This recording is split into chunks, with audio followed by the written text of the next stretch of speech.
அனைவருக்கும் நமஸ்காரங்கள். உலகெங்கிலும் வாழும் எனது அருமை கடக ராசி நேர்களே, கடக லக்ன நேர்களே, யாரும் செய்யாத வெற்றிக்குண்டான ஒரு அலசலை கண்டிப்பாக செய்யணும்னு ரொம்ப நாள் ஆசை. ஏன்னா எனக்கு ரொம்ப பிடிச்ச ராசி கடக ராசி தான். அதுவும் ஆயில்ய நட்சத்திரம், பூச நட்சத்திரம், புனர்பூச நட்சத்திரம், 4ஆம் பாதம், இது எல்லாமே என்னோட மிகப்பெரிய ஃபேவரட். நீங்கள் வீடியோக்குள்ளே போய் பாருங்கள். நான் போட்டிருக்க 600 வீடியோவில் 150 வீடியோவுக்கு மேலே கடகராசிக்கு தான் இருக்கும். அவ்வளவு எனக்கு கடகராசி அப்படின்னா அவ்வளோ பிடிக்கும். சொல்லியே மீற முடியாது.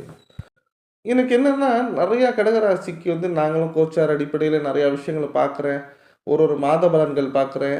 ஏன் கடகராசியை பற்றி எக்ஸாக்டாக நிறையா வீடியோ போடணும்னு ட்ரை பண்ணுறோம். ஆனால் இந்த எல்லா வீடியோக்குள்ளேயும் பார்த்தும் ஒரு சில பேர் பர்சனலாக என்கிட்ட சொல்கிறது என்னென்னா, எனக்கு இன்னமும் ஏதோ ஒரு பிரச்சனை இருக்குது. என்னால் வெளியில் வர முடியல. நாங்கள் இன்னமும் கஷ்டப்படுறோம். இன்னமும் அவங்களுக்கு அஷ்டம சனி, கண்டக சனி, இதெல்லாம் மனதளவிலையும் சரி, உடல் அளவிலையும் சரி அதிகமான பிரச்சனைகளை சந்திக்கிறார்கள். வாழ்க்கை அப்படிங்கிறது வாழ்வதற்கு தகுதி உடையவர்களா அப்படின்லாம் கேட்குறாங்க. நல்லா தெரிஞ்சு வச்சுக்கோங்க. கண்டக சனினா ஒரு 7.5 சனிக்கு சமம். அஷ்டம சனினா 1.5 7.5 சனிக்கு சமம். அதாவது 10 வருஷம் 7.5 சனி தாங்குவதும், ஒரே நேரத்தில் அஷ்டம சனியை தாங்கிறதும் ஈக்குவல் தான். நான் இல்லைன்னு சொல்ல மாட்டேன். கடந்த காலங்களில் அதிகமான பிரச்சனையை சந்திக்கக்கூடிய ராசி கடக ராசி தான். அது இன்றைக்குமே நான் மாற்றிக்க மாட்டேன். நான் இவ்வளோ கஷ்டப்படுறீங்க நீங்கள் அப்படிங்கிறதுக்காக தான் உங்களுக்கு ஸ்பெஷலாக இந்த வீடியோ போடுறேன்.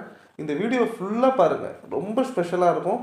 இந்த வீடியோவோட கிளைமேக்ஸில் உங்களுக்கு நல்ல தெளிவு, ஒரு ஜாதகம் கற்றுக்கணும்னு நினைக்கிறவங்களும் கற்றுக்கலாம், கடகராசியை பற்றி அலசணும்னு நினச்சிக்கிறவங்களும் அலசிக்கலாம். ஒரு டீட்டெயிலான விஷயம் இதில் இருக்குது. என்னோடய சேனலை சப்ஸ்கிரைப் பண்ணி வச்சுக்கோங்க. பிடிச்சிருந்தால் லைக் பண்ணுங்கள், கமெண்ட் பண்ணுங்கள். நீங்கள் என்ன கொஸ்டின் கேட்டாலும் கண்டிப்பாக அதுக்கு பதில் சொல்லுவேன். சப்ஸ்கிரைப் பண்ணுங்கள்.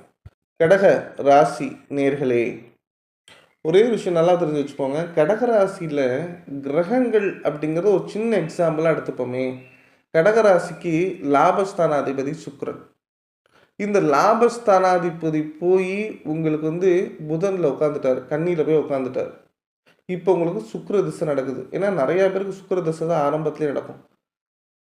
எனக்கு லாபஸ்தானாதிபதியும் அவர் தான், 4ஆம் வீட்டு அதிபதியும் அவர் தான். ஏன் எனக்கு லைஃப்பில் ஒன்றுமே நடக்கலைன்னா, சுக்கிரன் நீச்சமானால் கண்டிப்பாக நடக்காதுங்க. பவர் குறைஞ்சிரும். கண்டிப்பாக அதோட பவர் குறைஞ்சிரும். சுக்கிர திசை அப்படிங்கிறது உங்களுக்கு ஒர்க் அவுட் ஆகவே ஆகாது. ஒன்று. ரெண்டாவது விஷயம், இந்த சுக்கிர திசையை இம்ப்ரூவ் பண்ண முடியுமானா கண்டிப்பாக இம்ப்ரூவ் பண்ண முடியும். நீச்சமான சுக்கிர பகவானுக்கு மட்டும் சுயஜாதகத்தில் என்ன பரிகாரம் செய்யலாம் அப்படிங்கிறத தெரிஞ்சுக்கிட்டு செஞ்சீங்கன்னா கண்டிப்பாக சுக்கிர திசை உங்களுக்கு கடன் பிரச்சனை இல்லாத திசையாகவும், காதல் வாழ்க்கையில் வெற்றி பெறக்கூடிய திசையாகவும், நினைத்த விஷயங்கள் நடக்கக்கூடிய திசையாகவும், எதிர்பார்ப்புகள் பூர்த்தி அடையக்கூடிய திசையாகவும் கண்டிப்பாக இருக்கும். கேது திசை, மோஸ்ட்லி கேது அப்படிங்கிறது ரொம்ப ரேர். இந்த கேது என்ன செய்வார் அப்படின்னு பார்த்தீங்கன்னா, உங்களுக்கு ஞானத்தை தான் கொடுப்பாரு தவிர கடகராசிக்கு பெரிய லெவல் பிரச்சனையே கொடுக்க மாட்டார். கடகராசியை பொறுத்த வரைக்கும் ஃபஸ்ட்டு பார்த்தீங்கன்னா, கிரகம் புனர்பூச நட்சத்திரம், 4ஆம் பாதம். இந்த புனர்பூச நட்சத்திரம் அப்படிங்கிறது குரு பகவானுடைய லாஸ்ட்டில் ஆரம்பிக்கிறீங்க. ஸோ அப்படிங்கும்போது குரு திசை அப்படிங்கிறது பெருசாக கடகராசிக்குள்ளே இருக்கவே இருக்காது. அடுத்தது சனி திசை. சனி திசையை பொறுத்த வரைக்கும் பார்த்தீங்கன்னா, உங்களுக்கு பூச நட்சத்திரத்தில் ஆரம்பிக்கிறீங்க. ஸோ பூச நட்சத்திரத்தில் சனி திசை ஆரம்பிப்பதனால் என்ன ஆகும் அப்படின்னு பார்த்தீங்கன்னா, உங்களுடைய 6ஆம் அதிபதி 7ஆம் அதிபதி யாருன்னு பார்த்து 7ஆம் அதிபதி 8ஆம் அதிபதி யாருன்னு பார்த்தீங்கன்னா சனி பகவான் தான். ஸோ உங்களுக்கு சனி திசை நடக்கும்போது 7ஆம் அதிபதி நல்லா இருப்பார். 8ஆம் அதிபதிங்கிறது அஷ்டமாதிபதி. ஸோ அது ரொம்ப பிரச்சனை கொடுப்பார். உங்கள் ஜாதகத்தில் என்ன ஆகிடக்கூடாதுன்னா 6, 8 மற்றும் 10, மேலும் மேஷத்தில் சனி பகவான் இருந்துட்டா இந்த அஷ்டமாதிபதி திசைப்படுத்தும். அதுக்கு நீங்கள் என்ன செய்யணும் அப்படின்னு பார்த்தீங்கன்னா, என்ன பரிகாரங்கள் செஞ்சால் இந்த சனி பகவானை பூஸ்டப் பண்ணலான்னு பாருங்கள். அந்த சனி பகவானை பூஸ்டப் பண்ணிட்டீங்கன்னா அஷ்டமாதிபதி திசையினால் உங்கள் வாழ்க்கை முடங்கி போகாமல் அளவுக்கு காப்பாற்றலாம். 3வது விஷயம், உங்களுக்கு புதன் திசை நடக்குது. உங்களுடைய 12ஆம் வீட்டு அதிபதியும் அவர் தான், 3ஆம் வீட்டு அதிபதியும் அவர் தான். ஸோ 3ஆம் வீட்டு அதிபதிங்கிறதுனால பிரச்சனையே கிடையாது. நல்ல முயற்சி ஸ்தானம் நல்லா தான் இருக்கும். அதுவே 12ஆம் வீட்டு அதிபதியாக இருந்து நீங்கள் ஒரு பிஸ்னஸ் பண்ணிகிட்ருக்கீங்க, நீங்கள் ஒரு பொருளாதாரத்தில் பெரிய ஆளாக இருக்கீங்கன்னா திடீர்னு சரிச்சு விட்ரும். ஒரு சீட்டு கட்டு சரிகிற மாதிரி சரன்னு சரிச்சு விட்ரும். அப்போ இதுலேருந்து நம்ம எப்படி முன்னேறி வெளில வரலாம், இதுலேருந்து நம்ம எப்படி அடுத்த ஸ்டெப்புக்கு போகலாம் அப்படின்னு பார்த்தீங்கன்னா, கண்டிப்பாக நீங்கள் என்ன செய்யணும் அப்படின்னு பார்த்தீங்கன்னா, புதன் 6, 8ல் மறைஞ்சிடக்கூடாது, மீனத்தில் இருந்துடக்கூடாது. அதை மட்டும் செக் பண்ணிக்கோங்க. அப்படி இருக்கிற பட்சத்தில் குரு பார்வை இருக்கிறதான்னு பாருங்கள். இல்லை சுக்கிரனோட சேர்ந்து நீச்ச பங்க ராஜயோகம் ஆயிருக்காரான்னு பாருங்கள். அப்படி இருக்காரான்னு பார்த்துட்டிங்கன்னா பிரச்சனை இல்லை. அந்த நேரத்தில் நீங்கள் என்ன செய்யணும் அப்படின்னு பார்த்தீங்கன்னா, கண்டிப்பாக குரு பகவானுக்கு எப்படி பரிகாரம் செய்யணுமோ அதே மாதிரி புதன் பகவானுக்கும் பரிகாரம் செஞ்சீங்கன்னா உங்களுடைய பிரச்சனைகளின் வீரியம் அப்படிங்கிறது கண்டிப்பாக கம்மியாகிறதுக்கு நிறைய பாசிபிலிட்டிஸ் அப்படிங்கிறது இருக்குங்க. இது வரைக்கும் எல்லாருக்குமே ஜென்ரலாக ஒரு விஷயம் தெரிஞ்சிருக்கும். இதுக்கப்புறம் நான் சொல்கிறது தான் நிறையா பேருக்கு தெரியாத விஷயங்கள் அப்படிங்கிறது. கடக ராசியை எடுத்துக்கிறோம், கடக லக்னத்தை எடுத்துக்கிறோம். இவங்களுக்கு 10ஆம் வீடு எது அப்படின்னு பார்த்தீங்கன்னா செவ்வாய். இதுதான் கர்மஸ்தானம்னு சொல்லுவோம். இந்த இடத்துல சூரியன் வந்து உட்கார்றாருன்னு வச்சுக்கோங்க. என்ன வந்து உட்கார்றாரு? சூரிய பகவான் வந்து உட்கார்றாரு. அப்போ சூரியன் வந்து உட்காரும்போது என்ன ஆகும்? எல்லாருமே என்ன சொல்கிறாங்கன்னா, ராஜா மாதிரி இருப்பீங்க, நீங்கள் அரசாங்க வேலை கிடைக்கும், அரசாங்கத்தில் உயர் பதவியில் இருப்பீங்க, நீங்கள் வச்சதான் சட்டம், உங்கள் வீட்டில் நீங்கள் பெரிய ஆளாக இருப்பீங்க, உங்கள் குடும்பத்தில் நீங்கள் தான் மூத்த உறுப்பினராக இருப்பீங்க, உங்கள் பேச்சை கேட்டு தான் வாழ்க்கையே நடக்கும், நீங்கள் துணிஞ்சு என்ன வேணால் செய்யலாம்பாங்க. ஆனால் இதுக்கு அப்படியே டைரெக்டாக ஆப்போசிட்டாக நடக்கும். ஏன் அப்படிங்கிறது இவங்களுக்கு தெரியவே தெரியாது. காரணம் என்ன அப்படின்னு பார்த்தீங்கன்னா, ஒவ்வொரு ராசிக்கும் ஒரு ஒரு நட்சத்திரம் கர்ம நட்சத்திரமாக வருகிறது. நான் சொல்கிறேன், இதை நல்லா நோட் பண்ணிக்கோங்க. ஃபஸ்ட்டு மேஷ ராசிலேருந்து ஆரம்பிக்கிறேங்க. என்னோடய வீடியோவை சப்ஸ்கிரைப் பண்ணிக்கோங்க. டவுட் இருந்தால் கமெண்ட் பண்ணுங்கள், பிடிச்சிருந்தால் லைக் பண்ணுங்கள். மேஷ ராசி அப்படின்னு பார்த்தீங்கன்னா அஸ்வினி நட்சத்திரம். அதே மாதிரி பார்த்தீங்கன்னா ரிஷப ராசி அப்படின்னு பார்த்தீங்கன்னா மிருகசிருஷ நட்சத்திரம். மிதுன ராசி திருவாதிரை நட்சத்திரம். கடக ராசி ஆயில்ய நட்சத்திரம். சிம்ம ராசி பூர நட்சத்திரம். கன்னி ராசி அஸ்த நட்சத்திரம்.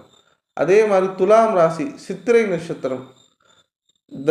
விருச்சிக ராசி அனுஷ நட்சத்திரம். தனுசு பூராடம். மகரம் அவிட்டம். கும்பம் பூரட்டாதி. மீனம் உத்திரட்டாதி. இந்த நட்சத்திரத்தெலாம் நோட் பண்ணி வச்சுக்கோங்க. உங்களுடைய சுய ஜாதகத்தில் கிரகங்கள் இங்கெல்லாம் இருக்குதுன்னு வச்சுக்கோங்களேன். இதெல்லாம் என்னென்னா கர்ம நட்சத்திரங்கள்னு பெறுவாங்க. கர்மாதிபதி நட்சத்திரங்கள் அப்படின்னு சொல்லுவாங்க. இப்போ உங்களுக்கு தேவையான சூரியனோ சுக்கிரனோ குருவோ இதில் போய் உட்காந்துட்டாங்கன்னு வச்சுக்கோங்களேன், ஒர்க் அவுட்டே ஆகாது. நீங்கள் எங்கே போய் ஜாதகம்லாம் பார்ப்பீங்க, நிறைய இடத்துல பரிகாரங்கள் செய்வீங்க, கோவில் கோயிலாக ஏறி உட்காருவீங்க, உங்களுக்கு எதுவுமே ஒர்க் அவுட் ஆகாது. எதனால் ஒர்க் அவுட் ஆகுதுங்கிற விஷயமே உங்களுக்கு கடைசி வரைக்கும் தெரியாது. என்ன பிரச்சனைங்கிறது கடைசி வரைக்கும் தெரியாது. நீங்கள் என்ன செஞ்சுட்டே இருப்பீங்க, சுற்றி சுற்றி சுற்றி சுற்றி. இப்போ சூரியன் போய் உட்காந்துருக்காரு, சூப்பராக இருக்கும் அப்படின்னு சொல்லிட்டு கவர்மெண்ட் எக்ஸாம் எழுதிட்டே இருப்பீங்க, தோற்றுருவீங்க. அதே மாதிரி அரசாங்கத்தில் அடுத்த ஸ்டெப் எடுத்து வைப்பீங்க, உங்களால் நடக்க முடியாது. காரணம் என்னென்னா அந்த அஸ்வினியில் மட்டும் சாரம் வாங்கக்கூடாது. சூரியன் வாங்கிட்டாருன்னா முடிஞ்சு போச்சு. அதே மாதிரி உங்களுடைய லாபஸ்தானம் அப்படின்னு சொல்லக்கூடிய ரிஷபத்தில் நான் சொன்னேன்ல மிருகசிருஷ நட்சத்திரத்தில் ஏதானு போய் கிரகம் உட்காந்துருச்சுன்னு வச்சுங்களேன், தலைகீழனாலும் சரி ஒன்றுமே செய்ய முடியாது. நீங்கள் போராடினாலும் சரி ஒன்றுமே செய்ய முடியாது. ஏன்னா அது கர்ம நட்சத்திரம். அந்த கர்ம நட்சத்திரத்தில் நீங்கள் என்ன தான் போய் உட்காந்து என்ன செஞ்சாலும் என்ன ஆகாது, பலன் கொடுக்காது. நீங்கள் லாஸ்ட்டாக ஒரு கொஸ்டின் கேட்கலாம், சார் நாங்கள் ஆயில்ய நட்சத்திரம், ஆயில்ய நட்சத்திரமே கர்ம நட்சத்திரங்கிறீங்களே, அப்போ என்னோட ராசி அதிபதியே கர்ம நட்சத்திரம் தானே, நான் என்ன பண்ணுறது அப்படின்னு கேட்கலாம்.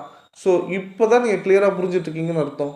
உங்களுக்கு உண்டான கர்ம நட்சத்திரங்கள் என்னென்னு நீங்கள் பாருங்கள். பார்த்துட்டு இதில் என்னென்ன கிரகங்கள் உங்கள் சுயஜாதகத்தில் உட்காந்துருக்குன்னு பாருங்கள். அது எத்தனாம் வீட்டில் உட்காந்துருக்குன்னு பாருங்கள். உங்களுக்கு என்ன திசை நடக்குதுன்னு பாருங்கள். அதை வச்சு நீங்கள் கொஸ்டின் கேளுங்க. உங்கள் ஒவ்வொருத்தவங்களுக்கும் நான் சிம்பிளான பரிகாரங்களாக சொல்கிறேன். அடுத்த ஒரு வீடியோவில் ஒரு எக்ஸாம்பிள் சார்ட் போட்டு கிளியராக சொல்கிறேன். பேசிக்காக நான் ஒரு 3 கோவில் சொல்லிடுறேங்க. இந்த 3 கோவிலும் கண்டிப்பாக உங்களுக்கு லைஃப்பில் ஒரு திருப்பு முனை ஏற்படுத்தும். அதாவது யோகமான கோவில்கள் வேறு, பாதுகாப்பான கோவில்கள் வேறு, பரிகார கோவில்கள் வேறு. இந்த கர்மம் சம்பந்தப்பட்ட பிரச்சனைகளை தீர்க்கக்கூடிய எக்ஸாக்டான ஒரு கோவில்னு இருக்கும்ல, இந்த கோவில் போனால் என்னுடைய கடகராசிக்கு ரொம்ப பெஸ்ட்டாக இருக்குன்னு சொல்லலாம்ல. கடகராசி புனர்பூச நட்சத்திரமாக இருக்கீங்க அப்படின்னா நீங்கள் போக வேண்டிய கோவில் ஆலங்குடி குரு பகவான் கோவில், இல்லை திட்டை போகலாம். இந்த ரெண்டுத்துல எது வேணாலும் போகலாம். நீங்கள் பூச நட்சத்திரமாக இருக்கீங்க அப்படின்னா சுவாமிமலை முருகன் கோவில் போனால் போதுங்க. அதே மாதிரி நீங்கள் ஆயில்ய நட்சத்திரமாக இருக்கீங்க அப்படின்னா கண்டிப்பாக கர்மஸ்தான நட்சத்திரமாகவும் இருப்பதனால் நீங்கள் என்ன செஞ்சீங்கன்னா கபிஸ்தலத்தில் உள்ள பெருமாள் கோவில் போயிட்டு வருங்க. 108 திவ்ய கஷேத்திரத்தில் ஒன்று வரதராஜ பெருமாள்னு கோவில்ன்ற பேர்.